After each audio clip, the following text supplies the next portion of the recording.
सिंह द्वारा जनपद में अपराध पर प्रभावी नियंत्रण लगाने के लिए अपराधियों के विरुद्ध चलाए जा रहे अभियान के क्रम में थाना बड्डूपुर पुलिस टीम द्वारा मैनुअल इंटेलिजेंस के आधार पर 13 सितंबर को चोरी की 3 घटनाओं का सफल अनावरण करते हुए अभियुक्त शातिर चोर राजू पुत्र राम खेलावन निवासी ग्राम पन्नी रोशनपुर थाना फतेहपुर जनपद बाराबंकी को बाबाकुटी नहर पुल के पास से गिरफ्तार किया गया। अभियुक्त के कब्जे से चोरी किए गए सोने चांदी के जेवरात, मेंथा ऑयल 2600 रुपए नकद, एक अदद अवैध तमंचा 315 बोर, एक जिंदा कारतूस 315 बोर बरामद किया गया। पूछताछ में ज्ञात हुआ कि अभियुक्त द्वारा गांव कस्बे में रैकी करने के पश्चात घरों को चिन्हित कर उसमें रह रहे सदस्यों की संख्या बारे जानकारी कर ली जाती है और रात में सोने चांदी के जेवरात, नकदी व मेंथा ऑयल की कीमती सामान की चोरी की जाती है। बड्डूपुर पुलिस के द्वारा मैनुअल इंटेलिजेंस के आधार पर सूत्रों का सृजन किया गया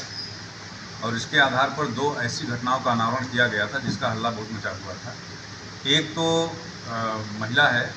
इसने अपने घर में ही चोरी कर लिया था, अपनी सास, अपनी ननद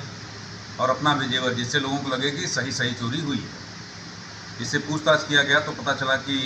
इसके मन में था कि इसी बहाने इनके जेवरात को रख लिए जाएं और चोरी किया जा रहा है, तो इसी चोरी के बहाने से इसने एक कांड कर दिया। तो लोगों से भी आपके माध्यम से अनुरोध रहेगा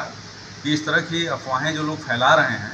उस पर भी ध्यान देने की ज़रूरत है कि इसको कोई दूसरा मोड़ देख के दूसरे तरह का अपराध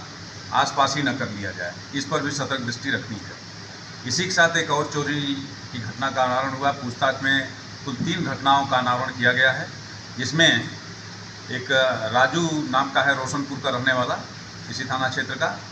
3 घटनाओं को कारित करने का उसने कबूलनामा किया है। काफ़ी माल बरामद हुए हैं दोनों घटनाओं में और इसके द्वारा कुछ और घटनाएं बताई गई हैं जो सीतापुर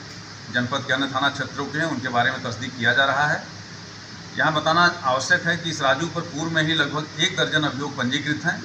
निश्चित तौर पे इसको पकड़े जाने से क्षेत्र में इस तरह की जो चोरियाँ हो रही थी उस पर अंकुश लगाने में मदद मिलेगा। कुछ लोगों के नाम भी इसके द्वारा बताए गए हैं, कुछ जो चोर के धंधे में लिप्त हैं, तो ऐसे चोरों को भी जानकारी करके उनके खिलाफ कार्रवाई